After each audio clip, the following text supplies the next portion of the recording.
Hello, everybody. This is Podrig, and welcome to episode 6 of the Masquerade. Forgot that for a second. Hey, that's so appropriate. I even have a 6 on my jumper. I didn't even think of that. That just all fits together really well. Yeah, and this week I'm only going to be doing kind of one game. Well, I suppose it's still two, but I'm going to be reviewing Torchlight 1 and Torchlight 2, so they're all going to fit into the same thing. Because I'm going to try and break down the structure again. I'm not always going to have a mini time waster. I'm just going to kind of have, like a game or two and then just talking about whatever, because I realize that I don't always have new gaming news because I just don't really keep on top of things as much like that. So there'll be less of news, I'd say, and there's kind of more opinions and things like that.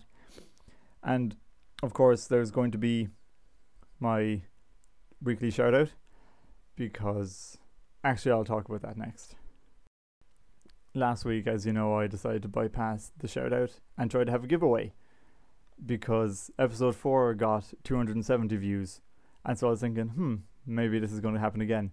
And so then for episode 5 I was like, I'm going to have a giveaway and give away a copy of Minecraft if I reached 100 views, and it got 13 views, so I think I fell a little bit short. And so obviously, as you can imagine, that giveaway didn't particularly work out. I think that whole 270 views thing was a once off, because the person who I mentioned in the video actually liked the video and got all there, and because their subscribers saw that they liked the video, then they probably got a rush. And so obviously I'm not blaming anyone for me not getting the views. Obviously I think with 11 subscribers and stuff, I think I probably got a bit over my head, and I think that was a once off, at least for a while. I'm still just starting off, so I'm still trying to learn the ropes.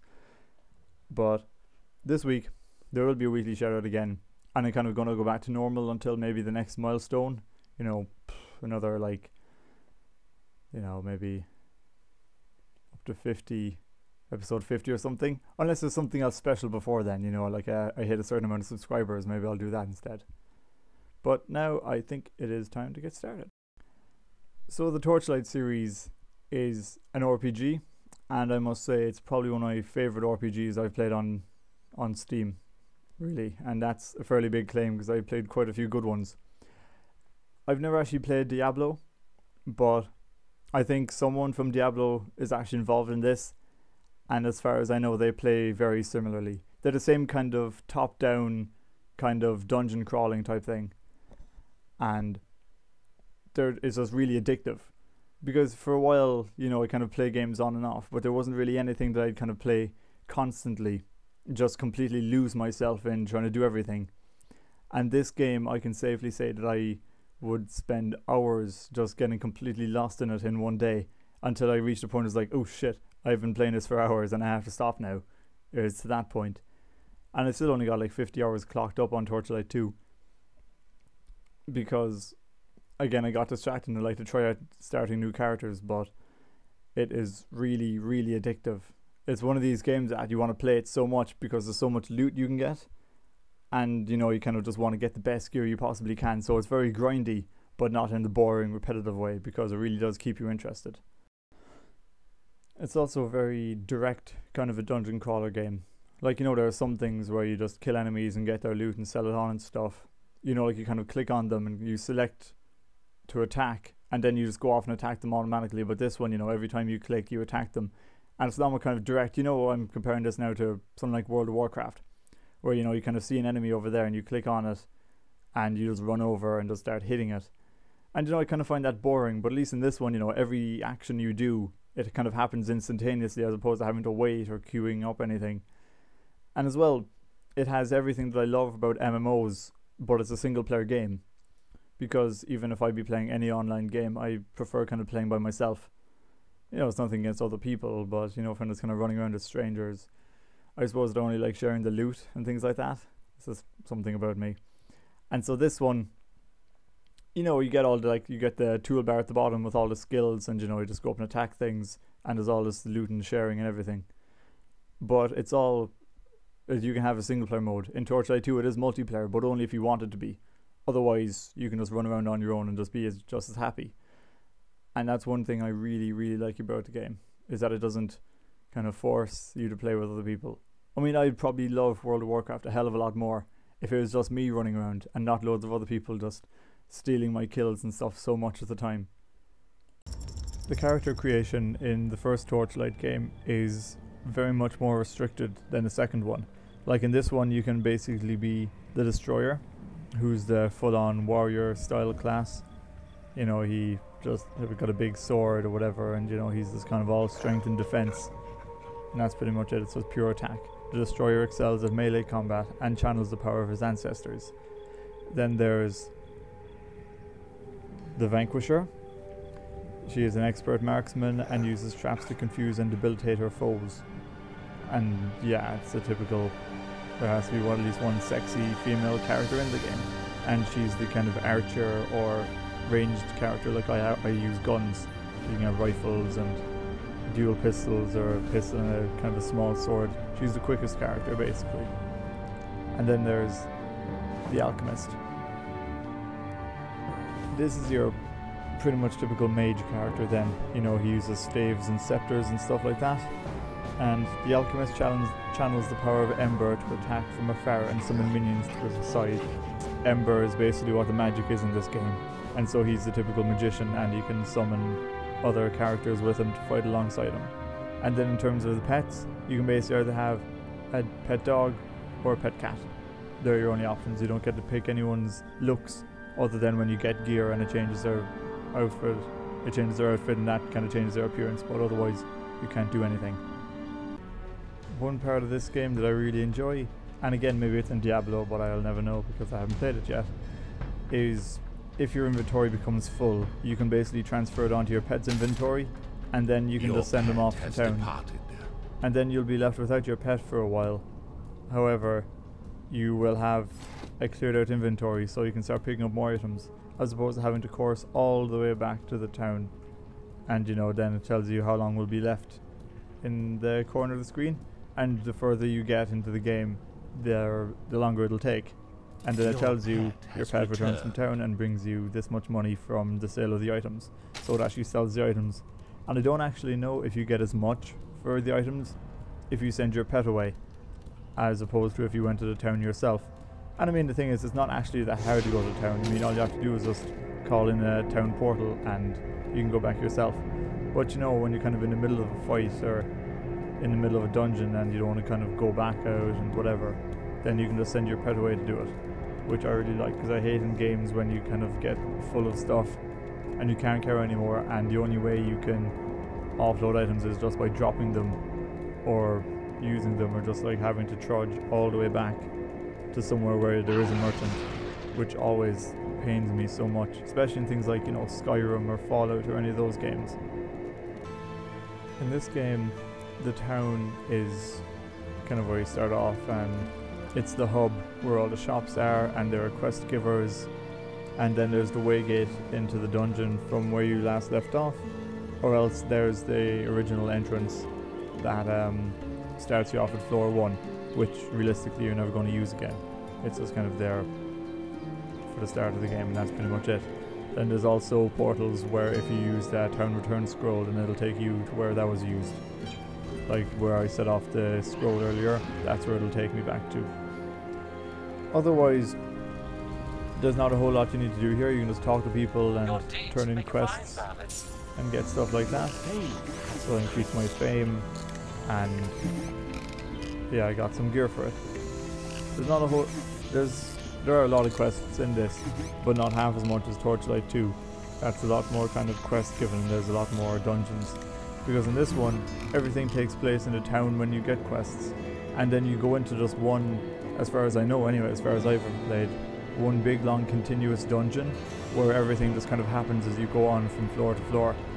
So a lot of it is kind of consequential. Like if you're going down floors and exploring everything and fighting everyone, then you will theoretically complete every quest that you've accepted, unless there are certain quests like this guy who actually gives you more challenge portals, and you can go into those and you basically just have to finish small little dungeons, and this guy here always gives you those.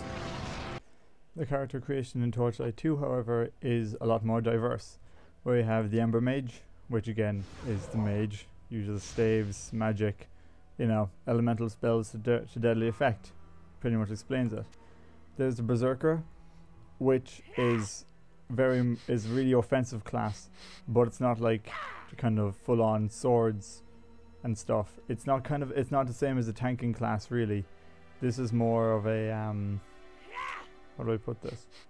Well, they're just pure attackers, but they're a lot quicker. I mean, they kind of dual wield and use more bestial magic, so they're a lot kind of stronger and they just go crazy, and so they're much faster.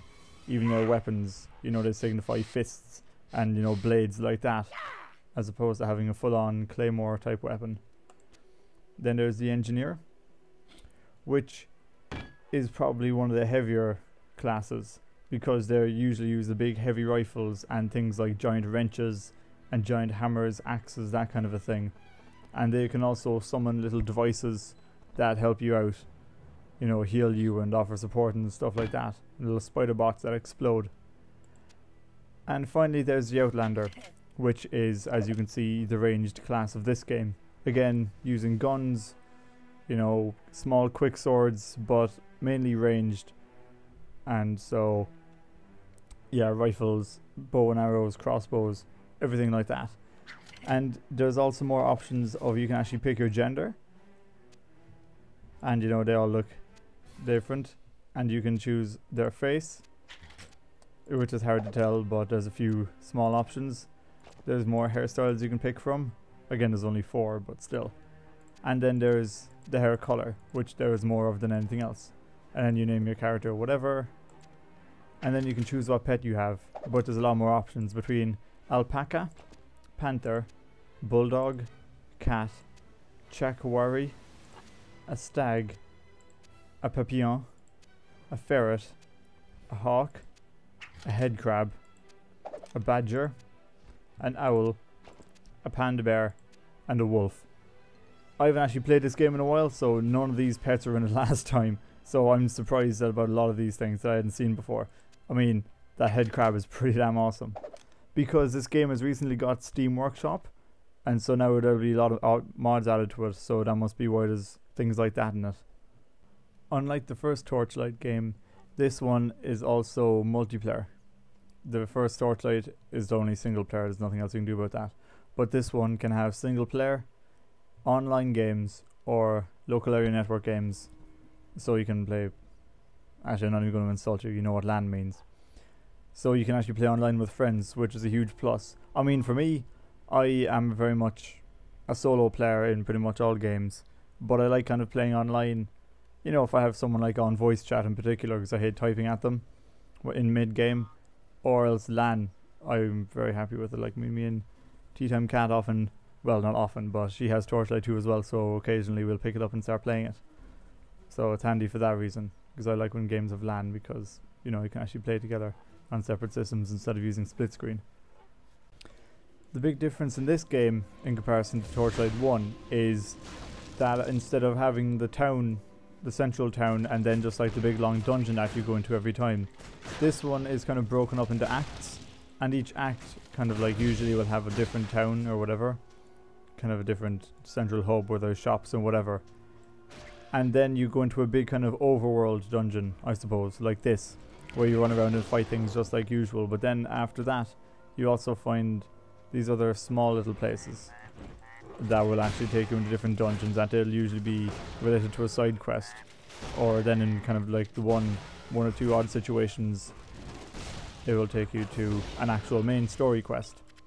But for the most part they'll take you to side quests, and they're all like separated into different areas, and you know, you can see it all on the map here, and you can see like question marks that take you, that are indicating you towards different quests that you need to do. And you also find a lot more mini things like this, the monstrous shrine, which just summons loads of enemies, and you just have to fight them all to get treasure. So there's a lot more kind of things to break it up instead of just grinding through chests a little bit tediously. I don't know, it's giving me tips. And so yeah, it breaks up the action a lot better, and you know, there's more exciting enemies, and everything feels a lot smoother. Because you know, the other one, everything's just like kind of forced in a lot of ways, and kind of controls a little bit more clunky. But this one, you know, when you click on things, it's a bit more responsive, and the quick guns actually feel faster than the slow guns. Like this one is a pure you cock it and shoot it. But the other games, you could be that slow even with just quick pistols. Again, this game has the equipment system as the other one, where you can transfer items to your pet and you can send them off to the shop. But I think there's a lot more kind of management that you need to do this time, because there's more embers or chips that you can actually attach to socketable items. But then there's also a lot more kind of effects that things have. So, for example, this piece of armor has much better defense than the item I'm wearing, but the item I'm wearing has a huge health recovery. So it just automatically heals me, because that's one thing I don't like taking care of, is monitoring my health. But I mean, this is 7.3 health recovery, this is 7.7 health recovery. That's just really good. This is 4.1 health recovery. That is 15.6. And so everything I have, I'm just focusing on healing me, because that's one thing I don't want to focus on myself. And then the cannon I have actually steals health from enemies. So you can kind of choose your playstyle in a lot more ways.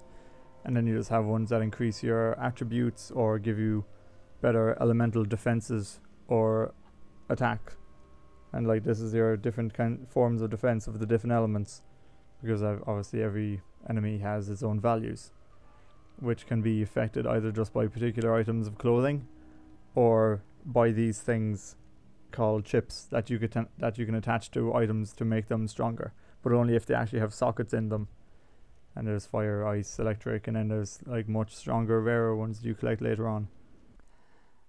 And I think you know the deal by now, but the Steam links to both Torchlight 1 and 2 are going to be going down in that description, and if you want to, you can check them out, but I definitely recommend it. You don't necessarily have had to play Torchlight 1 in order to get a storyline of Torchlight 2, but I mean, if you really want to get the full immersion thing, then yeah, you'd play Torchlight 1, then you'd play the second one. But in my opinion, Torchlight 2 is better, because they've taken everything that's bad out of Torchlight 1 and just kind of tweaked it and made it better, but still kept all the good things. So, but they're both going to be in there anyway, so you can check them out. So, this week, I'm not really going to have any news, so I'm just going to be talking about, well, stuff, games and things in general. I mean, like, this week, I haven't really been playing much. I did spend most of my time playing Terraria, because, well, I talked about it last week, and anyone who's seen me on Steam has noticed that it's been going on quite consistently, just because I'm after getting back into it now that I know that there's going to be a PC update again. So I think I'd like to be at a pretty much a good level to try out some of the new stuff. And it's one of these games that I recorded it for a while and I got really kind of sick with it, because it's not a game that you can kind of record easily, because some parts of it are very grindy. But then once you get past that whole grinding stage of like going underground trying to find like iron and silver and gold, that's repetitive. But then you start getting the good gear, and the game just becomes so much easier and more enjoyable when you like be able to fly and just kill things in one go. Usually that sounds overpowered, but in this game it actually becomes a lot more enjoyable, because then you know that you can take on the bosses and still have a very big challenge ahead of you. And so I've been playing that quite a lot. Also, I've been playing Black Ops 2 a fair bit.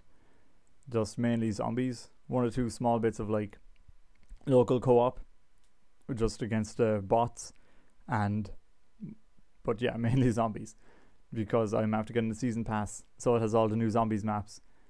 Although I think I've still mainly been doing survival in town, so I haven't really been doing the new maps, but I've been doing that a hell of a lot. Then, to a lesser extent, I've mainly been playing Evoland and Scribblenauts, both on Steam. Evoland is a new indie game, and it's a really cool, interesting concept, because it's basically spanning kind of the different eras of RPG games. Like, it starts off all old-fashioned kind of, Zelda on the original Game Boy style, and then you keep on upgrading the graphics to like 8-bit, 16-bit, and then you eventually get onto like fully rendered backgrounds with a 3D character walking around, kind of like Final Fantasy 7, 8 and 9 style. And so all the battles even evolve. Like, you start off with just kind of a small, like, Legend of Zelda Link to the Past, to just kind of slash a thing, but then it goes on to like turn-based battles, and then moves on to real time. So it's all really elaborate in how it expands itself. And Scribblenauts it's been going around for ages. It's not even that much of an indie game, but it's a lot of fun. I haven't got a chance to play it much, but you type in a word, and like necessary, like one person needs to be entertained and he wants someone to entertain him. So you type in the word clown and you basically give him a clown. I know it's a very simplified concept of it, but it's a really cool game and it's on sale on Steam at the moment. So that's how I ended up getting it. But yeah, it's really a lot of fun. I don't know if there's a demo for it, but both of those games you should probably check out because they are really, really cool. I was thinking recently about, I play a lot of games, and that sometimes I play one game for ages more so than anything else.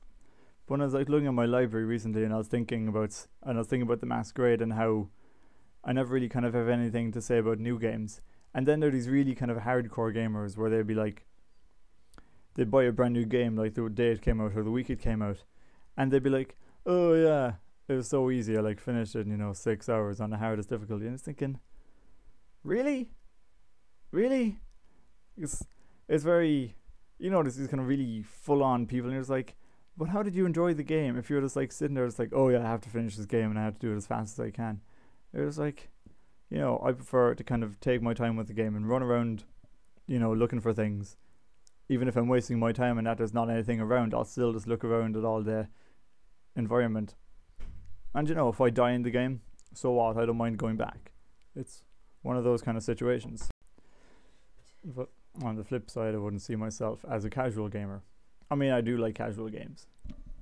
Not time management as much because I can't handle the pressure, but everything else, I really like things like, Luxor and any match 3 games or Bejeweled or whatever, stuff like that. But no, I wouldn't call myself a casual gamer because, I still play. I mean, there's a few games that I've actually finished to completion, and there are loads of others that I haven't, not because I don't want to, but just because I might kind of pick up a game and play it, and I'd be like, okay, I played that and I enjoyed it. Now I feel like playing something else. And I just kind of get really distracted and I never go back to that game. Although I think at some point I really just have to sit myself down and play through some of the games I have fully. Just because they're probably amazing games if I get properly into them. But I just, it's just, I suppose in games I'm in a bad way because I just get really distracted, and it's probably a bad habit to get into. And for that reason I wouldn't see myself as such a hardcore gamer that I wouldn't stick a game through to the very end. And a lot of the time I will only play it on the easiest difficulty. Maybe normal mode if it has the kind of like the middle ground. I might go for that. And the thing is, I could probably handle on normal mode or hard mode. But I think for me, I'd rather kind of get the enjoyment of playing through a game and playing through the story and all that, as opposed to just getting a big full-on intense serious challenge. And I mean, I'm not criticizing anyone who does play through games, like in a day. And it's like, oh, I really want to play this game, that's impossible. I mean, that's pretty much what Dark Souls is for. But I don't know, I think for me, I prefer kind of playing a game for the story. And yeah, granted, obviously I don't want it to be too easy and just like floating through it, not even breaking a sweat. But I don't mind if it's not particularly that challenging. People are complaining about the new Devil May Cry game, saying that, oh, it's way too easy. I was like, so what? I mean, I just love the whole crazy ass hack and slash thing. And then you're wondering if they're talking about even the sudden death mode, where it's a one-hit kill for everyone. I mean, you're like, so you think being hit once and dying is too easy? It's like, what's wrong with you? Well, how could it get any harder than that, as far as I'm concerned? And finally, this week's shout out goes to Ali Spagnola's Power Hour, which is a drinking game essentially, where you take a shot every minute. And she actually has this album of like just songs, each one of them is a minute long, so you can listen to that while you're playing the game, so whenever the song changes you'll know when to take a drink. But I mean, there's so much more than that, because she actually has live shows every now and then, more so in America. She's never been to Ireland, I don't think. And I've heard of Ali Spagnola for ages, but I've only actually found out what the Power Hour was recently. I just assumed it was some kind of a podcast. But she also then does live shows online, where it's like live streaming. And recently, as in last week, she actually had a 12-hour live stream from 12 a.m. or like from noon to midnight in America. And so from here I would think it was to like 6 to 6. So the timing was different, but I was there for a few hours of it anyway, at least. And it was just amazing because she was trying to raise money, and they actually recently hit their target of $30,000 because there was this legal trouble from some ass who was like, trying to take them to court about the whole power hour name. But they got up to 30,000 anyway, and the court went in their favor, and so they pretty much won, which is amazing. And they actually that's what the 12-hour live stream was for last week. They were trying to raise money for, like, people were donating, and then they kind of took song requests from the people who donated money, and they had certain things when they reached certain milestones. Like, one of the guys super glued his hand to his ass when they reached a certain goal, but the whole thing was so much fun. I mean, it was just her and a few other guys on camera all playing music and just drinking, and it was absolutely incredible. But it's a tough one because it's not only one you can kind of watch their videos actively or kind of follow actively, but I just think that they're brilliant, and they're just so much fun. And I mean, like, she responds to pretty much most, if not all, of the tweets that she gets, and she's just like a really nice person. But you can actually, and there's so many ways you can support them. Like, you can buy the album on CD, or there's actually a USB shot glass that you can get that has the album preloaded into it. So you just take out the USB and put it into your computer or whatever, and then obviously you can drink from the shot glass while you're playing the game. But I don't know if I should be promoting alcohol, so if you're under 18 or under 21, if you're in America, don't drink. Okay, don't drink, or else I'll give out to you. But otherwise, if you're old enough, play it. It's really a lot of fun. And with that public service announcement, I think it's time to end. I hope you enjoyed this episode, and please leave a like or comment, or subscribe if you haven't already, and I will see you all next time.